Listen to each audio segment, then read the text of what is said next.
Alam niyo ba kung ano ang pinagkabisihan ni Lola Early today? Ito po, nireview ko po yung aking mga insurance coverages. Ito, isang booklet po, isang folder na malaki yung aking mga policies. Kasi meron akong permanent insurance at saka term insurance. Ang maganda po, yung aking mga permanent insurance, kinuha ko noong bata-bata pa tayo, di ba?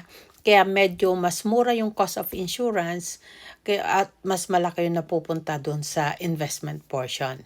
Kasi mga universal life, lahat yung aking mga permanent insurance.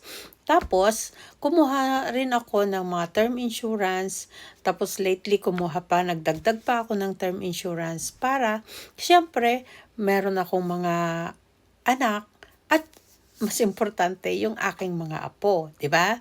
Para kung halimbawa man life is short, dahil syempre papunta na ako doon, at least meron akong maiiwan. Sabi ko nga sa mga anak ko, wala akong maiiwan na mga pera sa inyo, pero sigurado ako na meron akong insurance na maiiwan sa inyo. So, kayo, reviewin nyo rin yung inyong policies, yung inyong mga insurance, kung tama ba yung coverage.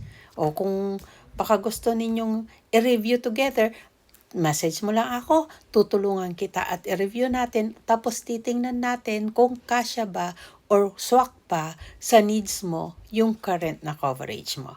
Ito si Lola Early, your policy girl,